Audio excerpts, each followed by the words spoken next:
میں اس سوال کی طرف آؤں گا لیکن اس سے قبل ایک حقیقت گوش گزار کرنا چاہتا ہوں۔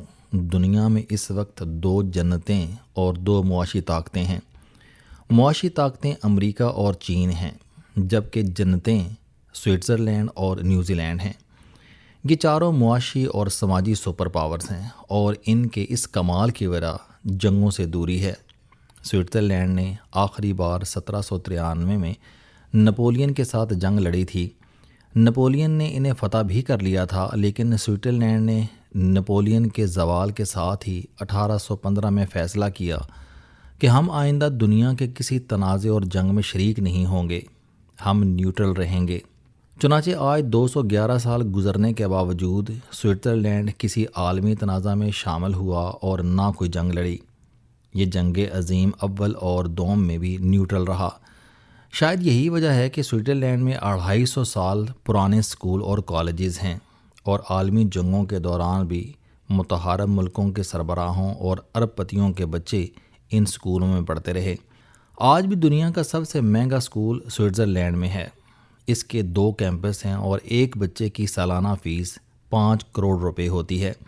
دنیا کے سب سے محفوظ بینک بھی اسی ملک میں ہیں، اور لیگ آف نیشنز اور اقوام متحدہ کے زیادہ تر دفاتر بھی سوئٹزرلینڈ میں ہیں۔ نیوزی لینڈ بھی جنگوں سے پاک ملک ہے۔ اس میں آخری جنگ 1845 سے 1872 کے درمیان لڑی گئی۔ یہ برطانوی فوجیوں اور موری قبائل کے درمیان جھڑپیں تھیں۔ اس کے بعد 1916 میں ہلکی پھلکی جھڑپیں ہوئیں۔ اس کے بعد 1979 میں آکلینڈ یونیورسٹی میں ہاکا پارٹی کا واقعہ پیش آیا۔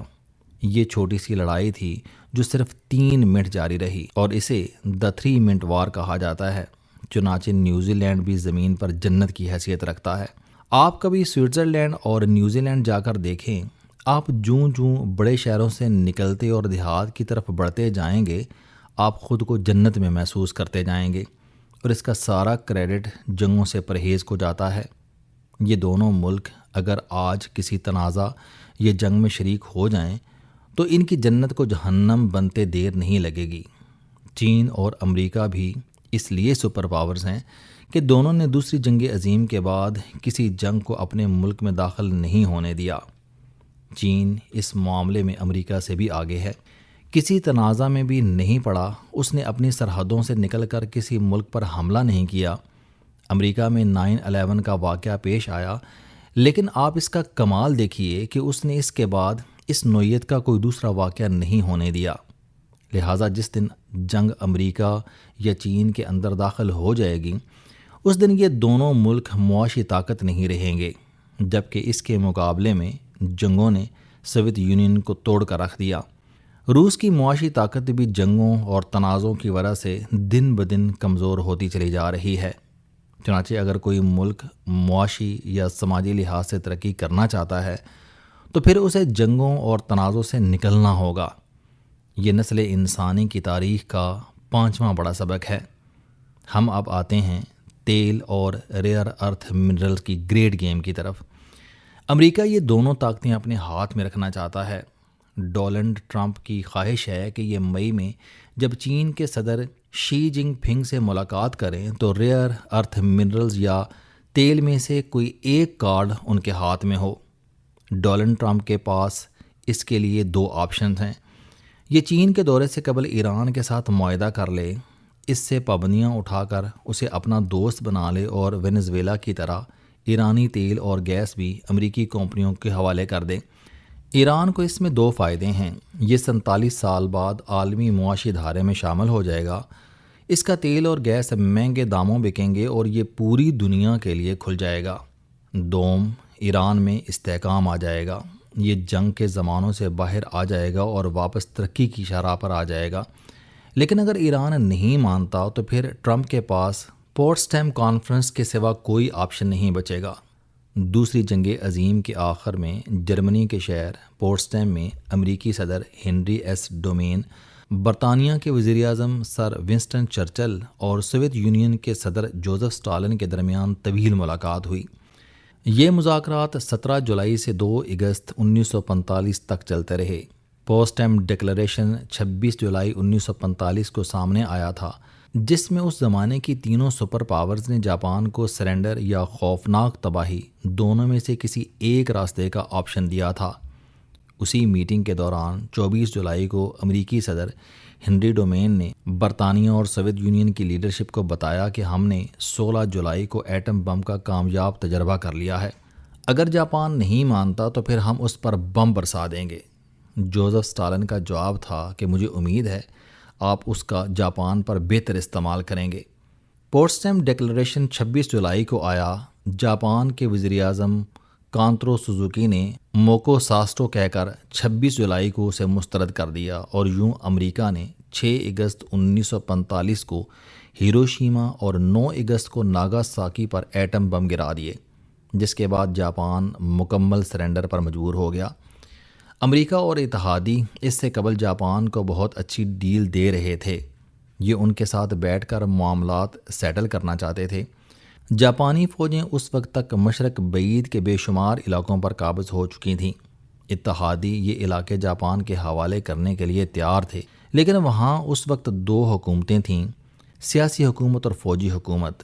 سیاستدان مذاکرات کے ذریعے جنگ سے نکلنا چاہتے تھے، لیکن فوج آخری جوان اور آخری گولی تک لڑنا چاہتی تھی۔ اس تقسیم کا یہ نتیجہ نکلا کہ 15 اگست 1945 کو جاپان کو سرنڈر بھی کرنا پڑا، اور اس کی فوج، نیوی اور ایئر فورس بھی ہمیشہ کے لیے ختم ہو گئیں، اور یہ امریکہ کی دفاعی چھتری کے نیچے آ گیا۔ جاپان آج بھی ہر سال امریکہ کو حفاظت کے نام پر $10 بلین ادا کرتا ہے۔ لہٰذا مجھے خطرہ ہے کہ اگر ایران نے ڈونلڈ ٹرمپ کے چین کے وزٹ سے قبل امریکہ کی ڈیل قبول نہ کی یا پاکستان کی مخلصانہ کوششوں کو سیریس نہ لیا، تو پھر ڈونلڈ ٹرمپ ایران کو تباہ کر کے صدر شی جن پنگ سے ملاقات کرے گا۔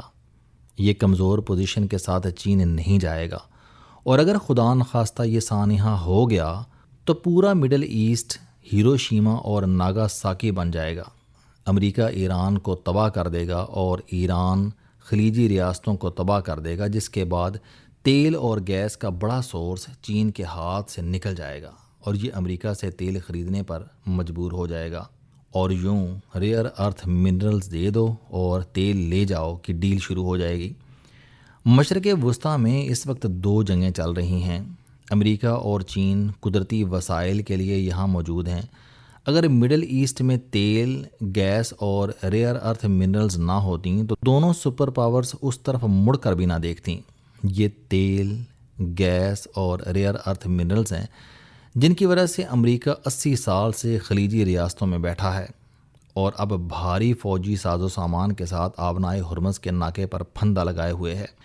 چین بھی انہی قدرتی وسائل کی وجہ سے مڈل ایسٹ کی طرف متوجہ ہے۔ ہم بچپن سے سن رہے ہیں کہ روس افغانستان اور پاکستان کے راستے گرم پانیوں تک پہنچنا چاہتا ہے۔ یہ گرم پانی نہیں تھا، یہ گرم تیل تھا۔ سوویت یونین افغانستان اور اس کے بعد کے پی اور بلوچستان کو پاکستان سے توڑ کر خلیج فارس تک پہنچنا چاہتا تھا، تاکہ یہ بھی اربوں کے تیل اور گیس تک رسائی حاصل کر سکے، اور اگر سوویت یونین کامیاب ہو جاتا تو پھر دنیا کا 90% تیل اور گیس اس کے ہاتھ میں ہوتا، اور یوں یہ سب کو بلیک میل کرتا۔ یہاں یہ نقطہ بھی اہم ہے کہ خلیج فارس میں صرف آئل، گیس اور ریئر ارتھ منرلز کی گیم نہیں چل رہی، بلکہ مذہب کی گریٹ گیم بھی ہے۔ آدمیت نے خلیج فارس سے جنم لیا تھا۔ حابیل اور قابیل کی لڑائی بھی یہیں ہوئی تھی۔ ابو الانبیاء حضرت ابراہیم علیہ السلام کا تعلق بھی اسی خطے سے تھا۔ دنیا کی قدیم ترین سویلائزیشن نے بھی اسی علاقے میں جنم لیا تھا، اور یہ اسی سرزمین پر پیوند خاک ہوئی تھی۔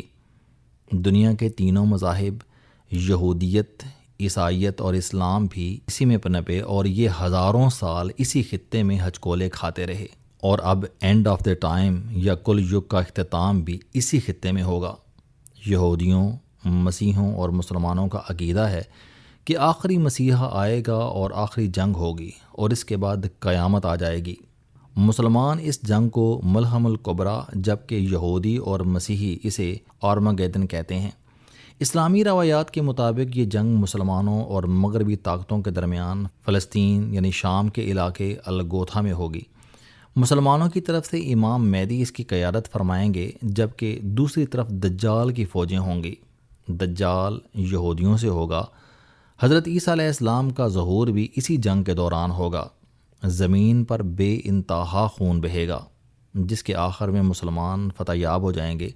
حضرت عیسیٰ علیہ السلام فطری زندگی گزار کر وصال فرمائیں گے، مسجد نبوی صلی اللہ علیہ وآلہ وسلم میں رسول اللہ صلی اللہ علیہ وسلم کے ساتھ مدفون ہوں گے، اور اس کے بعد قیامت آ جائے گی۔ یوں وہ لڑائی جس کی ابتدا قابیل کے ہاتھوں حابیل کے قتل سے ہوئی تھی، وہ عین اسی جگہ اختتام پذیر ہوگی جہاں پہلے انسان کا خون گرا تھا، یعنی شام میں۔ آج کے دمشق کے مضافات میں جس جگہ حابیل کا قتل ہوا، عین اسی جگہ اس قتل کا قصاص ہوگا۔ میں نے جب بائبل کی بک آف جینیسس کا مطالعہ شروع کیا تو پتہ چلا کہ اللہ تعالیٰ نے حابیل کے قتل کے بعد قابیل کے جسم پر نشان لگا دیا تھا۔ اس نشان کو عرف عام میں مارک آف کین کہا جاتا ہے۔ اس واقعے کے بعد بنی آدم دو حصوں میں تقسیم ہو گئے، حابیل کے لوگ اور قابیل کے لوگ۔ یہ تقسیم خیر اور شر کی شکل میں بڑھتی چلی گئی۔ یہ دونوں قبیلے آخر میں شام کے میدانوں میں آمنے سامنے ہوں گے۔ قابیل کے لوگ شروع میں بنو حابیل پر حاوی ہو جائیں گے، لیکن آخر میں حابیل کا قبیلہ فتح یاب ہو جائے گا۔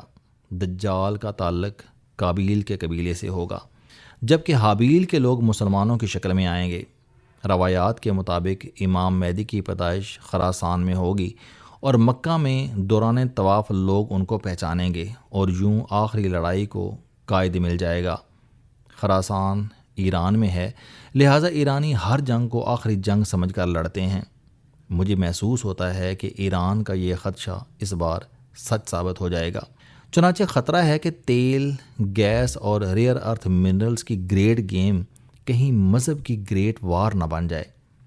دعا کریں کہ اللہ تعالی ہم سب کو اس انجام سے بچائے، ورنہ ہم واقعی اس دنیا کی آخری نسل ثابت ہوں گے۔